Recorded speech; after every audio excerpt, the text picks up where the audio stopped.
What is going on? We are wrapping up our I Hate division previews tonight. We are doing the AFC and the NFC West, which personally I think are the best divisions. I think my co-hosts might disagree.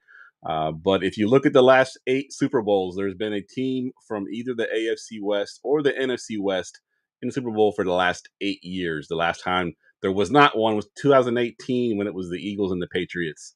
So let's go ahead and get this rolling.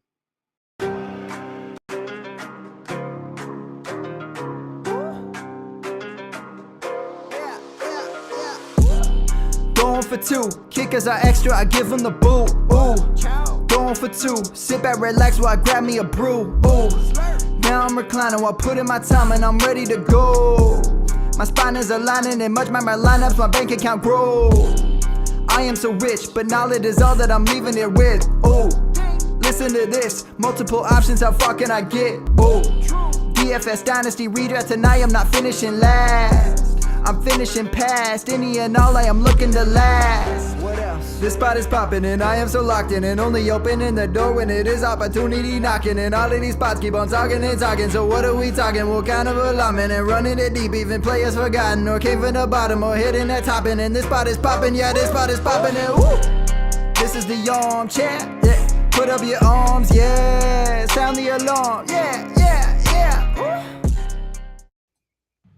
What is going on, and welcome to episode 458 of the Armchair Fantasy Show. I'm your host, of course, Geoff Lambert. Follow me on Twitter at JeoffLambert77. As I mentioned at the top, we are wrapping up our I Hate division previews with the NFC and the AFC West. Ryan is back from vacation. What's up, Ryan? Oh, not much. Just coming into the most egregious statements ever in the intro. Yeah, I thought you might like that one. Holy cow, man! But no, it's good. It's good to be back, and looks like back to weekly content on 2 shows, and starting next week, it's football season. Yeah, isn't the Hall of Fame game tomorrow, if I'm not mistaken? Yeah. Yeah, it's real football tomorrow. So that's, I mean, Right. I don't know if you can classify it as real football, but it is definitely football. I will take anything at this point Yes, agreed. to teach the world that this is the real football, not soccer. After the atrocities we had to go through this summer. Absolutely. If you're a fan, email Geoff. Send him hate mail. He put me up to that, but it's true. I paid him for it. All right. Also here tonight, of course, is Chew. What's up, Chew? What's up, Geoff? Check your email for me defending the beautiful game of soccer, and very excited to be talking about finally the last pair of divisions, because that also does mean we're so close to real NFL happening. And I don't know if Kenny Pickett v. Carson Beck counts, but they will be throwing football, dude. So it's pretty close. Yeah. Dude, Kenny Small Hands Pickett, keep his name out of your mouth. Pit legend. Yeah. The fake slide forever. The fake slide, yeah. Dude, the fake slide was so elite. I was mad and impressed when I watched that play. I was like, God, that's really smart. But yeah, like, you deserve CTE for that. But it was also great. Yeah, absolutely. All right, as always, guys, you can follow us on YouTube, on Facebook Live, and of course, you can find us over at goingfor2.com. Syndicated in all major podcast networks. If you haven't watched the first 3 of these, or if you haven't watched in the last couple of years, the way we do this is we are going to do a mock draft of these 2 divisions. It'll be a 4-round draft. The 2 first rounds will be the NFC West, and the second 2 rounds will be the AFC West. And we'll just draft players as we go along, and talk about each one of them in sort of a way to do the division previews.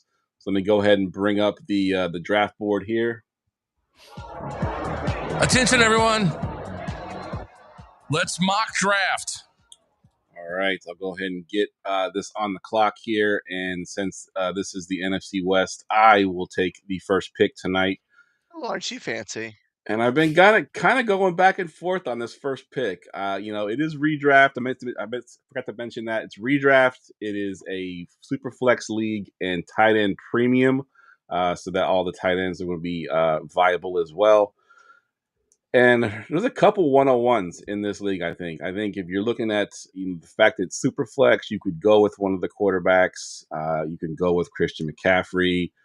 You could even, with it being tight end premium, you can even make an argument for McBride here, being that he's so far and above the other tight ends when you consider that Kittle's probably going to miss some time. And then you got JSN, who was, one of the best wide receivers in the game in fantasy last year. So all of those have a case to be 101. But because I'm a Niners fan, I will take the homer pick here. And I'm just going to take Christian McCaffrey at the 101 here. And that might be the worst pick in any of these drafts so far. Thanks, Ryan. I missed last week, but oh my gosh. I mean, what can you say about Christian McCaffrey? I mean, he had over 400 plus touches last year. There's no reason to think that they wouldn't give him that many touches again this year. The only thing you got to worry about, of course, always with him is injuries. But the fact that this is not a real draft and I don't have to worry about injuries, and I just want to talk about my guy, I'll take Christian McCaffrey here at the 101. It's still a really good pick. All right, Chew, you got the 102. Well, I will go ahead and pick from the team that I already have a futures bet that they will be winning the Super Bowl, and I did that following their Myles Garrett trade, and that is Puka Nacua. He, again, for some of the offseason question marks and things going on with him, by all accounts, he's back, he's ready, and I very much trust that offense to be centered around him once again, and him to thrive, be top 5 in targets in the NFL probably, and maybe win his fantasy. Yeah, and I didn't even mention him when I talked about some of the guys that can go 101. He's another guy that you could potentially put at the 101 in the draft here, along with JSN. They were the top 2 receivers in fantasy last year. All right, Ryan, you got the 103. Yeah, it's JSN. Finished wide receiver 2 last year, 9 the season before. Wow, not being the man.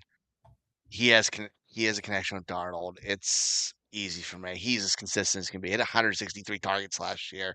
Yeah. And that ain't slowing down. Yeah, I 100% agree. I think those 3 players, I think, are the top 3 in this division, and probably going to go in the top 6, I would say, in redraft league when you consider the entire league. Christian McCaffrey, maybe depending on how you feel about his injuries, he might slip a little bit, but definitely Puka and JSN. That power plant, man. Yeah, the power plant is destroying us. I don't know what voodoo Christian McCaffrey's been on, but he seems to be the only one that hasn't been injured in the last year and a half. So I don't know what he's doing, but I hope the rest of the team can learn how to do that as well. All right, I am back up on the clock, and Easy. I will continue to not pick Superflex, and I'm going to go with McBride here. I mentioned, the tight end premium and how much he is so far and ahead the rest of the guys there. I mean, he rivaled wide receivers last year as far as his fantasy scoring. So you can put a wide receiver at tight end. I will do that all day. So give me McBride here and hope that he can repeat the season he had last year, or at least come close to replicating it. Chew at the 105. This is my guy right here, and Geoff, I'll go ahead and get a 49er. I'm going to go with Brock Purdy. I will respect the super flex. And I mean, amongst these quarterbacks, I know the type of season Stafford just had. I don't expect that to be replicated. I don't think he's going to have a Geno Smith-like fall off, but I think for as steady Purdy has been, what he can do with his legs, what this offense now looks like, even though it's almost exclusively on the wrong side of 30 for all of his pass catchers and weapons. I do trust him in that Shanahan offense. Honestly, even when they dealt with injury both in the offensive line and with his weapons, he continued to just get it done by any means necessary. So certainly in this format, he's my head and shoulders first quarterback here. That actually surprises me. I thought Stafford would have gone over Purdy there, but I agree 100%. I mean, he's been super consistent, and people say it was his weapons that made him good, and then he did it without weapons, and then it was like, what else can he take away from this guy? And he continues to produce. So, great pick there. Ryan, you're at the 106. I want to be fun so bad here. Do it. I really want to be fun. But Kyron Williams has 3 straight top 10 finishes. He is just a touchdown machine, and that offense is so good. He's going to continue to get red zone opportunities. He doesn't have to be a great runner, which he's done fantastic. He's averaging close to 5 a carry almost every year. But he gets a ton of red zone opportunities, and that offense is not slowing down. So it's be a touchdown hogs. Yeah, and McVay has shown in the past that he's just willing to ride the guy until he burns him out. He did it with Todd Gurley. He just rode him until he couldn't ride him anymore, and then he traded him immediately after he got burned out. So as long as Kyren Williams can continue to produce, they'll continue to give him the ball. So yeah, great pick there. I've loved all the Corum hype too. Like I know like they kind of phased in like it's just switch drive for drive, but it's like, but Kyren is better than Blake Corum. It's not like it's the longevity and allowing him to like last longer, for the season and everything. But it's like Kyron's simply better, but Corum is certainly capable. I agree. And barring injury, I think Kyren Williams is far and away better than Corum. All right, I'm at the 107, and I will now go with my super flex pick, and I'll take the quarterback that I thought was going to go first based on what he did last year, but I'll take Matthew Stafford. We just talked about a couple of his weapons already, Kyren Williams, Puka Nacua. We didn't even talk about Devontae Adams yet. He's got a plethora of tight ends. You never know which one of them is going to pop off, but he's got weapons all galore, and obviously he's got McVay as his coordinator, so I think Stafford will have another good season this year as well. Chew. It's hard to get a little weird. I think the tiers are just getting a little bit bigger. So it's not getting ugly yet, but tiers are definitely getting bigger. So despite all of the question marks of the James Conner love and Algier got paid a bunch of money, I'll go Jeremiah Love here. I don't really know what to make of, when they got Algier, it is kind of funny that Algier leaves being behind Bijan to then go and have to be paired with Jeremiah Love. But I do think that the money they gave Algier, not the same, but similar to what Tampa Bay gave Kenny Gainwell. I think the intent is pretty clear that you don't pay someone that amount of money and not give them at least a like 1B type of role. But I do think Jeremiah Love, he's easily the most explosive and best pass catching back in that backfield. So I do think that despite the team is going to be atrocious and the top 3, top 5 pick, he's still going to get volume. And I mean, he has that home run ability. So yeah, and I think almost that, the Algier signing is nice, especially in Dynasty, because they're not going to burn out Jeremiah Love, and they're not going to be a good team this year. So they might as well not burn him out either, and, come back next year and hopefully get a quarterback, and then he can sort of pop off. So, yeah, I agree with that. Ryan, you got the 109. I think the drop is here. I'm going to take Sam Darnold. He just missed top 12 quarterback last year. He has weapons. It's a good team. I think he's in good shape coming into it. And as I think there's a little drop off now. Yeah, I agree. I think you're right. I mean, as much as I hyped up the NFC West in the intro, the fact of the matter remains is the talent is very top heavy, right? I mean, you got JSN, you got Puka, you got Christian McCaffrey, and then you slowly sort of taper off, and then it just drops off a cliff at that point. But yeah, I agree. I think Darnold would be my pick there as well. All right, back up to me, and it really gets kind of tough here. I'm going to ignore the rash of recent injuries with the 49ers and take our new shiny toy, Mr. Mike Evans, who I've always loved. My co-hosts on my DFS show always make fun of me because I've always had love for Mike Evans. And now that he's on my team, it makes it even better. So I think Evans is going to have a huge season as far as touchdown scoring, as long as he can stay healthy. I think Brock Purdy will look for him early and often in the red zone, and we know what kind of touchdown scoring machine he can be just from his days in Tampa. So Mike Evans is my pick here at the 110. Chew, you got the 111. Man, it is getting rough. Let's see. I will say, I know you're supposed to stack quarterback and receiver, but why not just stack 2 receivers on the same team? I'm going to go Devontae Adams. I know last season was, I know people talk about touchdown regression, but yeah, he was touchdowns last year. And I don't see how the role would be any different. I think his volume of touchdowns, I is not something you can easily predict. But I do think at a minimum, we know what he's going to do on a week-to-week basis, at least his role. And I think with what we have left, I know we still haven't even picked any of the Arizona Cardinals wide receivers yet. But this is a kind of division where I'm dipping into the wide receiver twos before I'm going that far. So go with Adams here. Yeah, It's a bad football team. yeah, they're bad all around. There's Like nothing. they're the worst team in football. We all agree with this, right? Yes, yep. Fair. They are pretty terrible. All right, Ryan, finish us off the first round here. I am gonna take Jadarian Price. I think with Charbonnet hurt, he's been getting first team reps. He's super talented. They're good with the committee regardless, but if it's him by himself, lock down the offense and a good team, I'm okay with that. Yeah, I thought he might slip to me here at the 201. I was hoping maybe you didn't see his name on the list, but he's definitely the next pick there, I think, for sure, to round out the first round. All right, I'm back up at the 201, and there are a lot of question marks on here. Think I will go back to the tight end pool. I know he may miss some games early in the season, but when he comes back, when you couple him with Mike Evans and Brock Purdy, George Kittle has been a beast for years, and I don't see that slowing down. You have to wait on him, but I think he's worth the wait. So I'll take the tight end premium and go George Kittle here. Chew, you're at the 202. Ain't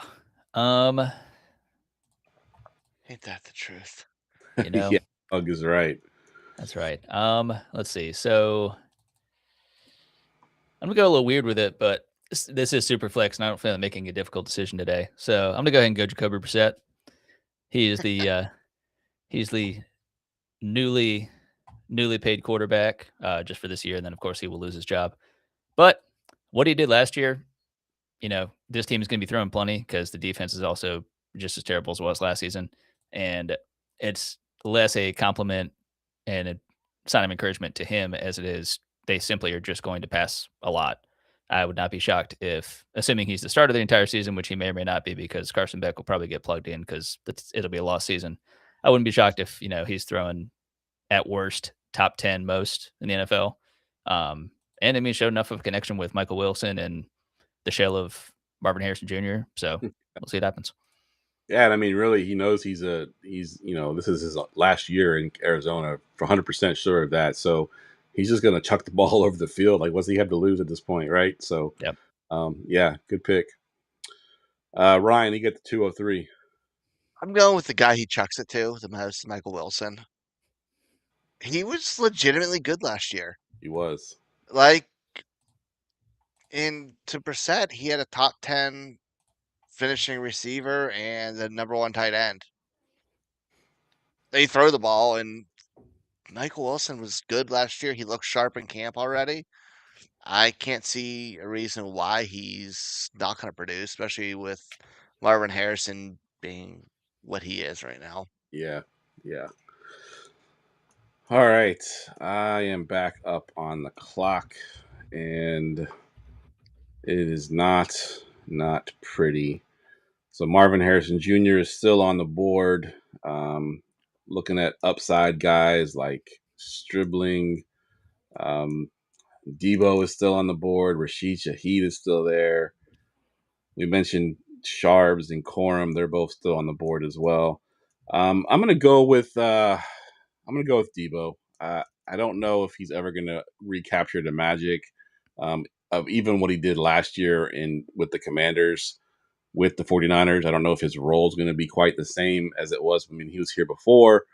I don't know if he's still as dynamic as he has been, but this team kind of lacks weapons on the outside. And, with Mike Evans being there, then you got Christian Kirk, who's always injured, Stribling, who's a rookie, a couple second-year receivers that, haven't really shown much in the NFL either. So I think Debo can be pretty good this year. if they get him involved in the running game as well, it could be some good fantasy stats there. So I'll take Debo here at the 204. And wouldn't it be just incredible to watch just the aging Mike Evans and Debo Samuel just carve up the It entire NFL one last time? would be fun to watch. It was fun last year when Keenan Allen was doing it for the first half of the season last year. Yeah. I want to see that as well. So yeah, it would be cool to see Debo and Mike Evans doing it together. All right, Chew, you got the 205 here. Honestly, this one is not that tough, and maybe it's just because I've accepted how uncomfortable picking these players are at this point. And for me, it's my guy Rashid Shaheed. So I know it was a bit of a bumpy ride joining Seattle last season. He got paid and is being kept around. And I'm a big fan of Torrey Horton, but I do very much think that with the kind of fall off or the change in role of Cooper Kupp, I do very much think it's JSN and Rashid Shaheed as the main two receivers there. And I do think what we saw from Shaheed during the last, 2 or so years in New Orleans, especially when he was, when the coaching staff was still in New Orleans before they went to Seattle. I do think that him coming to Seattle, now he has a full offseason, getting kind of in the flow with Darnold. And now I think it's going to be, he can really take on that explosive role, which opens up things for everybody, taking that top off the defenses. And hopefully it makes it a little bit easier for the running game that I think will be a pretty huge question mark. Yeah, no, that's a great pick. If you would have told me a year or two ago that we'd be drafting a old Debo Samuel and a Rashid Shaheed before taking Marvin Harrison Jr., I wouldn't have slapped you. But it's crazy that how far he has fallen in fantasy right now. Ryan, you're at the 206. And he's still falling. Give me Tyler Algier. I know he's splitting the backfield, but that's just what he does. Though he'll get carries. I don't know how many red zone opportunities he's going to get, but he'll at least get 20 to 20 in some red zone looks. And compared to what's left, he's still a starting running back. And he could still finish as a low end RB2. Yeah, I agree. It's going to be tough for him to do it in that offense, but It's so bad. yeah. It's so bad. All right, I'm back on the clock. I will end the fall for Marvin Harrison Jr. I actually drafted him. I actually traded back in a league for my rookie draft because I had the 101, and of course, it was super flex, and I knew the quarterbacks would go early. I traded back to get Marvin Harrison. It didn't work out for me because now I have no quarterback in that league, and I have Marvin Harrison Jr., which is doing nothing for me. But at this point, 207, the talent I think is still there. The confidence has been lost.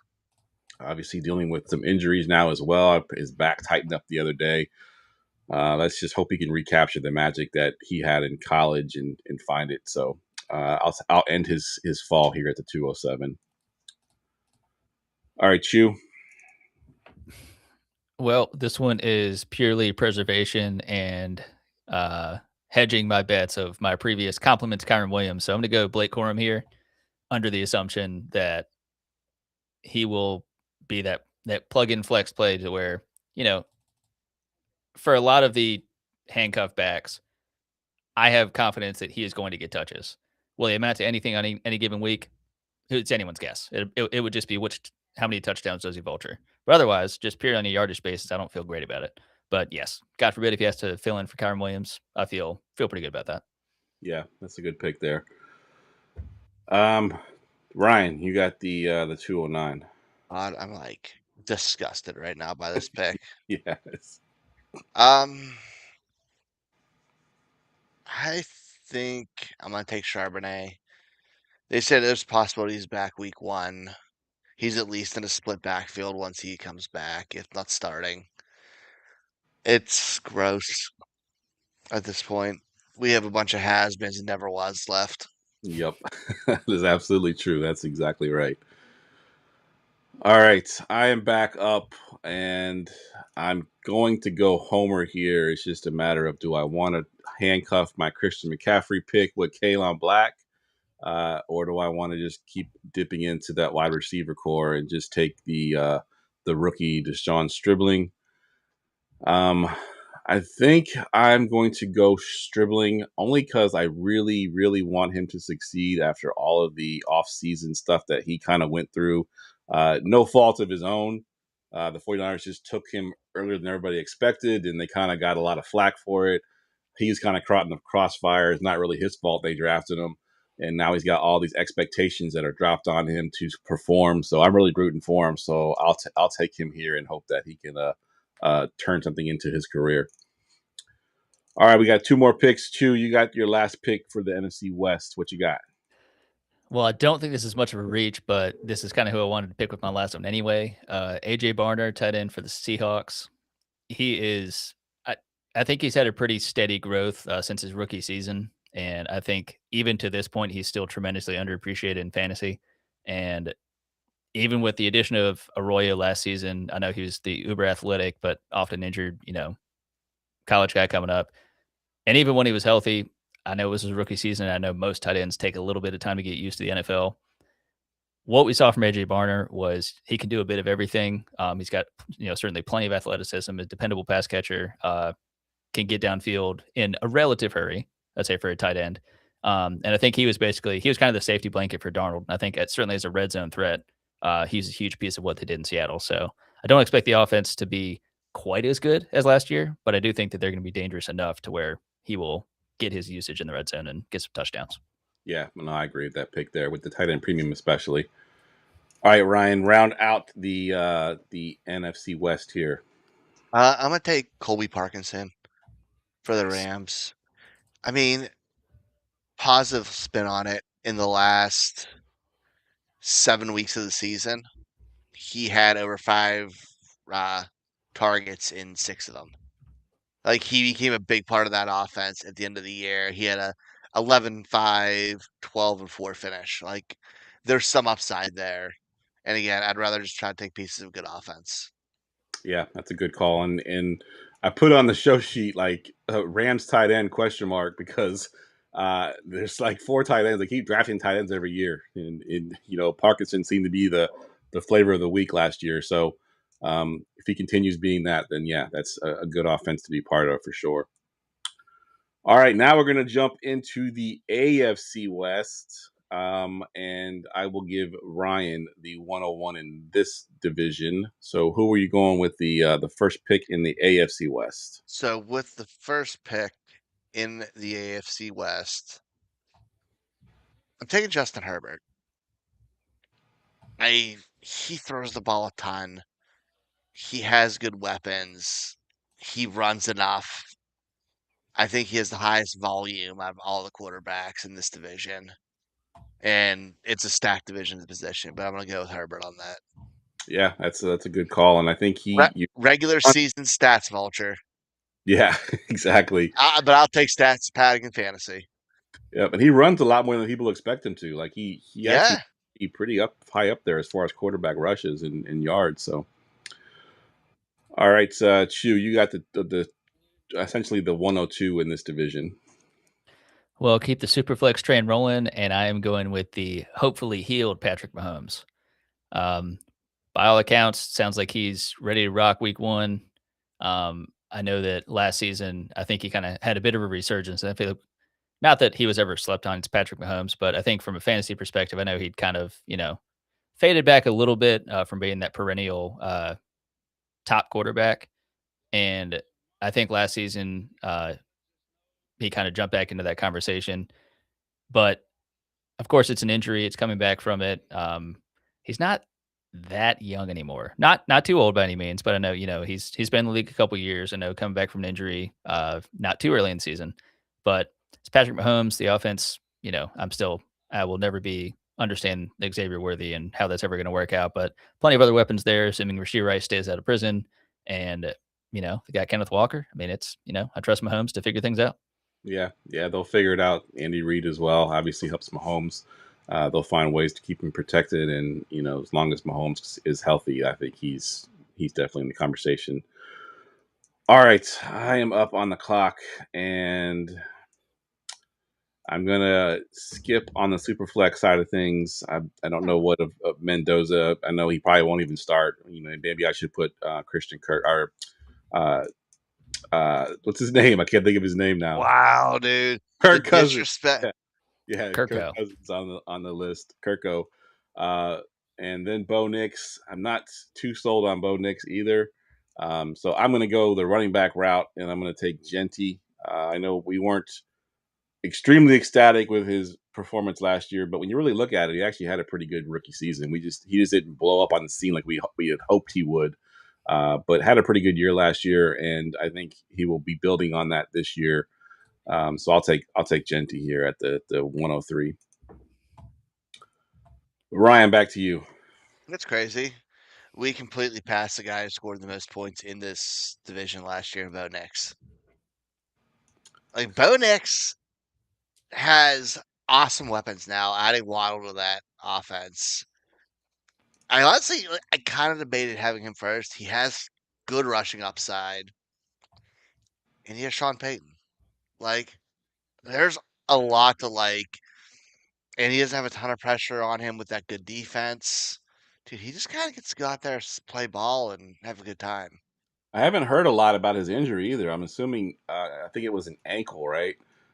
Last year that he had in the playoffs. I'm assuming he's fully healed. I haven't heard anything about him really. Have y'all? No, I haven't either. Yeah, so I'm assuming he must be fully healthy, or at least in working his way towards it. And I would expect him to be ready for Week 1. It wasn't like a knee or anything like that. I think it was. I'm pretty sure it was like an ankle injury that he had in the playoffs, which is easier to come back, especially for a quarterback. He is All right. He is fully healthy and participating in training camp without limitations. All right. Well, there you go. He had a fractured right ankle. Fractured right ankle. I thought it was an ankle. It was a weird one too, yeah. Yeah, it was on like the last play of the game or next to the last play of the game. It was like, yeah, we did good. Bo broke his ankle. Yeah. Oh, okay. Yeah. Got it. Yeah, that was pretty rough for them. All right, Chew, you got the 105 here. Well, it turns out there's a pretty good tight end in this division. I'm going to go Travis. I'm just kidding. Brock Bowers here. He is amongst another one or two guys, kind of the heir apparent to the older class of tight ends that is slowly but surely moving out of the league. And I do think that last season, Brock Bowers dealing with some injury, dealing with Geno Smith. I do think that they haven't really added much of anything around him in terms of pass catchers. I do think the Raiders will be better than last season. I think they've done a little bit to add to the team as a whole. But in terms of for an offense, I would still imagine that he's going to be the leading pass catcher for this team. And I mean, health be damned. I mean, if he's on the field for all of his games or even most of them, we saw what he could do his rookie season. And I think that's just scratching the surface. Yeah, it's funny talking about the receivers. A little peek behind the curtain. When I make the list for the show sheet, I use Sleeper, and I just go position by position, and I sort by the teams, and I write down the top couple guys. When I clicked on the Raiders wide receivers, I was trying to scroll up. I'm like, that can't be the top of the list. But when you look at their receivers, it's like Jalen Naylor and Trey Tucker, and there's no more receivers above them. Those are the receivers that they have. I was like, man, that's it. Brutal. It's not great. It's not great. Not great. They didn't do good by Mendoza there, man. Absolutely not. I mean, Naylor is the number one, I guess, or is it Trey Tucker? I don't even know. All right, let's see. I'm back on the clock, and I will go back to the running back position one more time, and I will take Amarion Hampton. Now, truthfully, I'm not super high on him this year. I actually owned him in my main dynasty league, and I traded him away. I didn't. When you look at the advanced metrics, he wasn't the best running back in the NFL. He had some struggles when they stacked the box and missed tackles, those kind of things. So maybe it's just his rookie season. He did that with some injuries, so maybe it had something to do with that as well. But at this point in the draft, I will go ahead and bet on the running back here and take Hampton at the 106. All right, let's see. Ryan, you're up. I really want to take RJ Harvey. Like, I want that to be the back I take here. But I'm gonna take Ken Walker. I think we haven't seen the Chiefs with a really good running back like this in a long time. Long And when time. they have a good running back, Andy Reid knows how to use them. I think he's gonna really shine in this offense. I think he gets red zone opportunities. I think he gets the ball a lot. Like you were giving Kareem Hunt 163 carries last year. Yeah, Like, exactly. come on, man. Like Kareem. this is the world we're in. They had with Hunt Pacheco, who was like a shell of himself.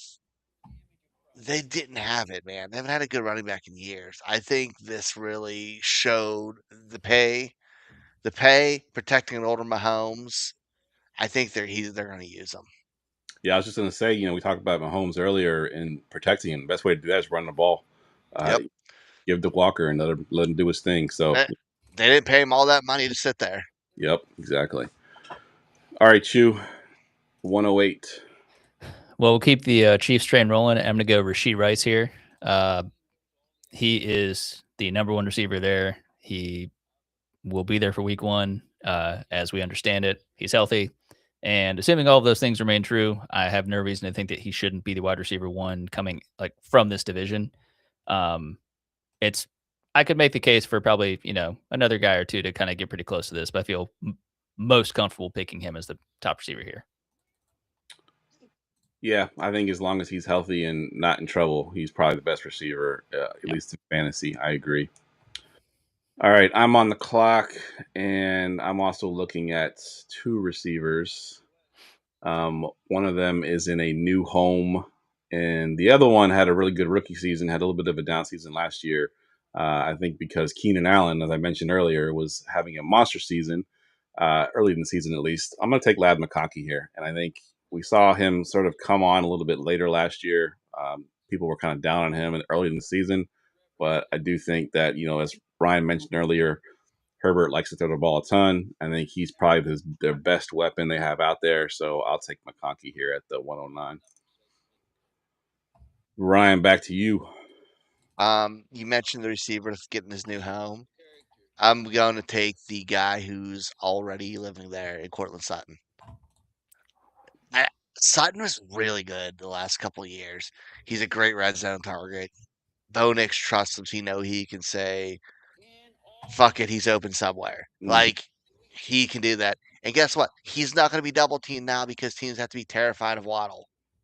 I think Cortland Sutton has a big season this year. Yeah, I like that pick that you went Sutton over Waddle. Waddle also has had multiple injuries in his career as well. And he's so week to week, just all over the place. Yep, I agree. All right, Chew, what you got for the 111? Well, I guess that leaves Waddle for me.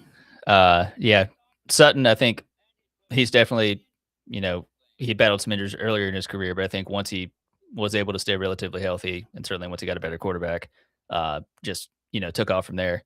And I think that adding Waddle, it's tremendously helpful. I think for Sutton, I think they have 2 very different roles, and that's perfectly fine. I think with the volume that we talked about, Bo Nix having that passing offense, both of them can, easily be top 24 receivers. I think that will absolutely be the case. It's just which one maybe creeps in the top 12 or if they both creep in the top 20. But I think Waddle's would be more volume and Sutton's maybe more touchdowns. But I mean, however you slice it, it's production. Yeah. Yeah, those are the 2. That's pretty much a cliff right there because those are the 2 I was looking at that would hope would drop here to the 112. But unfortunately, they did not. I'm looking at the 3 running backs for the Denver Broncos, and I know Ryan said he wants Harvey. I think I'm going to take Dobbins and pray that he finds a way to stay healthy. I think he will be the one given the first opportunity to hold this job. He may not hold it, especially if he ends up being injured again. But when he's been healthy, he has been a solid running back, and he was solid last year until he got hurt. So I will bet on him. Probably not the greatest bet, but bet on him staying healthy for most of the season here. Ryan, you got the 201. I like RJ Harvey here. I'm honestly scared of him. I think he's uber talented. I think when he has the ball in his hand, he can be explosive. He's a great red zone threat. with his size, and they used him there last year, especially as the season went on. Like, he was a startable player, and he finished fairly high in fantasy last year. Like, it Yep. wasn't bad. It's just you were praying for a touchdown, which I don't love to do. But, he gets that starting role and he gets all the carries. I think he could be really good. It's just a split. He still finished top 20 last year off of 146 carries. Yeah. He caught 50. He had 58 targets though as well, and he's very involved in the passing game. And Sean 12 Payton total loves, huh? He had 12 Yeah, total touchdowns as well, 7 on the ground and 5 through the air. That's pretty solid. receiving backs in that offense do well. Yep. And we know Sean Payton has a history of having a 2/3-headed monster at running back. So Yeah, and I always liked receiving back in that offense, agreed. but it's game to game who he uses. Chew, you got the 202. Man, if you would tell me, I mean, we're a little deep into this division, but if you would tell me when he came out that I would be drafting him above a couple of these other people, I would have called you a liar. But I'm gonna go Quentin Johnston here. Him coming out of college, I really didn't understand it. I was trying to figure out how it would really translate to the NFL in any meaningful way, and I mean, a bit of it is touchdowns and it's catch and run stuff, but I think he's kind of carved out that role and I think maximized it as much as he can. And while that may, I guess, theoretically limit his ceiling, I mean, his usage is them understanding what he can do well and keeping him in that position. So I trust that, especially he had a nice little surge to start last season. I don't know that that would continue, but at this point in the draft, that's the best upside I can craft right now. Yeah, and Justin Herbert kept going back to him. So, as long as Herbert has the trust in him, even though he had some drops last year, he definitely has the big playability. All right, I am up on the clock, and it is not pretty. I think I'm going to do this one for the content, and I'm going to take a player that has been getting a lot of camp buzz. Had a bit of a scare the other day. We really thought it was a season-ending injury the way it looked. It ends up being just a shin bruise. But I'm going to take the guy that they say is getting the most targets currently in Chiefs camp, and I'm going to take Cyrus Allen here at wide receiver. A pretty deep sleeper. If you're in Dynasty, you probably have him. He's probably not available on the waiver wire, but the hype is there, and Mahomes has been targeting the hell out of him in the camps. So why not? I'll take Allen here. They've turned nobodies into somebodies before, so why not Allen? Ryan, back to you. That was definitely for the clip right there. That was for the content. Oh, for sure. Opus, are you listening? Opus, clip that. Yeah, clip that one. Clip that. I don't know who this Opus fella is, but get on it. You burst on the scene a little bit last year and kind of got us all hyped, and then just we forgot about. It was Rondé Gadsden. Give me an athletic tight end and a high volume offense. And he didn't have touchdown production last year, but you know what? He still had almost 700, just shy of 700 yards. Out of a rookie tight end. I'd love to hear that. Because we start you get that 664 yards, but you add an extra 3-4 touchdowns. He jumps from tight end 15 to 7. Yep. Adding 18 points. Adding 30 points. Any concern with Njoku being there? You think it's still Gadsden's job, or you think Njoku takes him away from him? I mean, Njoku got beat out by a rookie last year. This is true. Yeah, good point. Like, Njoku's cool and all, but if he got washed Charlie like Kohler. that in Cleveland, he's a blocking tight end, though. Yeah. In a red zone. Gadsden's going to be that split out receiver. I'm going to miss Charlie Kohler this year. Shout out to Charlie Kohler. But I'm not worried about him for Gadsden. Yeah, I like Gadsden too. I think you're right. I think if I'm picking between these two guys, I still want Gadsden. Njoku had some injuries last year as well that could crop back up. So I think Gadsden had a a huge middle of the season, kind of fell off towards the end of the season, but I think he can recapture that magic. So I like Gatson a lot. Chew, you got the 205. I'm glad to hear that, and glad to hear we're still making picks in this division. So I will stick with the same position, but I will go Travis Kelce. I'm gonna jump back to the Chiefs here, and I mean, hit just very casually another 100+ target season last year. The fall off for Travis Kelce, which I mean, again, he is not the perennial tight end one, is still I would still take that, even if this is his last season, which I know we thought last season was his last season and so on and so forth. But um, a shell of Travis Kelce is still much better, certainly in Italian premium, than most of the people that we have available left to pick. So I will do that now. And then after this, I will pick all the young whippersnappers. His Well, down season last year was tight end 3. yeah, I probably should have took him over Gadsden. Hey, Like, let's be real. Opus, clip it. Yeah. Yeah, it's funny. His down season, like I said, tight end 3. He was tight end 6 the year before that. So his down season was better than season 2 years ago. Mr. Swift is going to kill it. He's a married man, yeah. All right. I am back on the clock, and I'm going to take I'll take the third running back in that Denver backfield, Jonah Coleman. I think if something was to happen to Dobbins, I think Coleman actually leapfrogs Harvey. Harvey stays in the role that he is in, and I think Coleman becomes sort of the first and second down running back in place of Dobbins. So I'll take Coleman here, sort of handcuffing my J.K. Dobbins pick from earlier. Love me some Coleman. All right, Ryan, back to you. Give me the rookie. Give me Fernando Mendoza here. He's going to start at some point this season. When, I don't know. But it's going to happen. And just let him chill on my bench until then. Yeah, super flex. Can't go wrong with that. You if your team isn't winning and you have the 1-0 and your team drafted quarterback first overall and you're 2-4, which they're probably going to be at some point. What do you have to lose?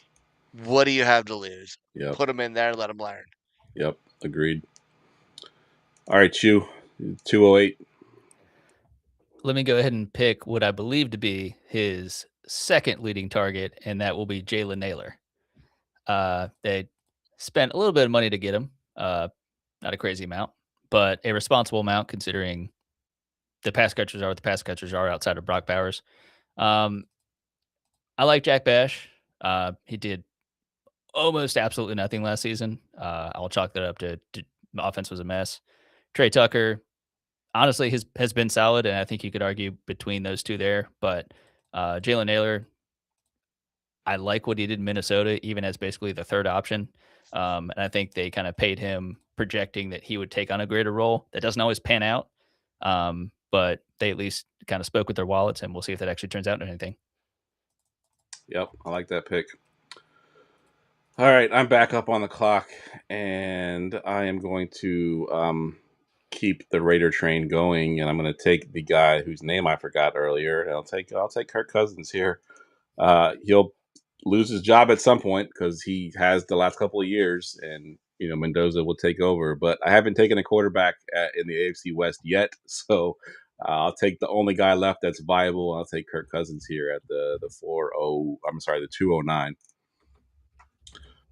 All right, Ryan, your last pick in the AFC West at the 210. Looking at our list here, Super Dread kicked in because it's a flaming dumpster. But then I realized somebody was forgotten off this list, and has been lighting it up in training camp. Coaches have been raving about him. We've seen flashes in games with the coach's brother. Give me Keaton Mitchell. Oh, yeah. I think he's a very explosive piece to that wide open offense. He's a good pass catcher. He only needs 8 to 10 carries to have an impact in a game. I think he could be really good in that Chargers offense. Yeah, that's a good call. I missed him when I put him on the sheet. I had Kamani Vidal over him. Yeah, good stuff. All right, Chew, your last pick in this division. Man. This one won't even be for the clip because I don't think it's that appealing, but might be a little surprising. And I'm going to go Mike Washington. Another one who, I mean, he combine darling. That doesn't always translate specifically for the running back position. And I was a little bit surprised where he was taken both with draft capital and going to the Raiders. But I mean, obviously someone has to back up Genty.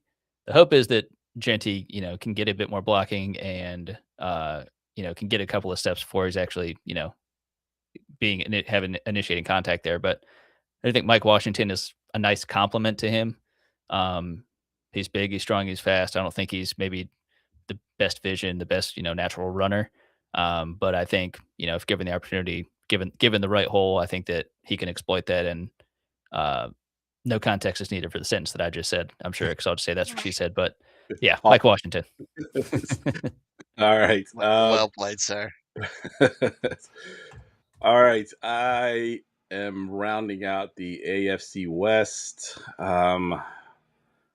And I'm going to go to a guy that I was really high on last year. Unfortunately, he did not pan out the way I had hoped. I actually took him in the Scott Fish Bowl, and he ended up being benched.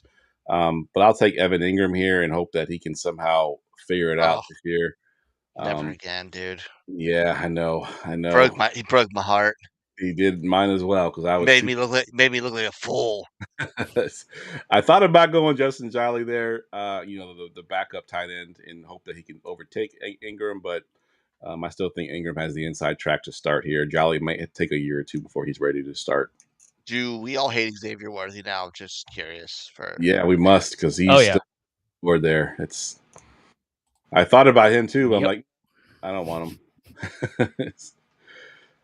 All right, that wraps up our NFC and AFC West I Hate Division preview. And that wraps up all of our division previews. We will be talking next week with some real stuff. We'll talk some. We'll look ahead to the season. We'll talk maybe some my guys or something to that effect. But we'll have some real football to actually digest a little bit tomorrow. I don't know how good of a football game it'll be, but it'll be fun to watch. We'll go around the room real quick, fellas. Give me your Twitter handle and anything that you're working on for the season. We'll go to you first, Chew. Check me out on Twitter at Father Dynasty and check out my Substack, Faux Football or FauxFootball.com. And congrats to the 2026 Hall of Fame class. Of course, shout out Luke Kuechly. You are the reason why we get to watch Kenny Pickett and Carson Beck tomorrow. And while that should be a slight, that should be the level of influence that you've created that we will allow ourselves to watch this in memory of you. So shout out to Luke Kuechly. Good stuff. Ryan. I don't know how to follow up that Luke Kuechly thing. Find me here. Find me over at the Rookie Big Board, Twitter, Fox534. Yeah, that's about it. All right. As always, guys, you can follow me on Twitter at Geoff Lambert77. Be sure you get into the Going for Two Discord. It's goingfor2.com/Discord. It's going to be ramping up here pretty soon. And, we've got forums in there for trades. We got forums for waiver wires. We got all kinds of fantasy experts in there to answer your questions. So it's free to join. There's nothing to pay for. There's no premium version. It's all free. So again, goingfor2.com/Discord will get you in there. All right. For Chew, for Ryan, I'm Geoff. We will see y'all next week.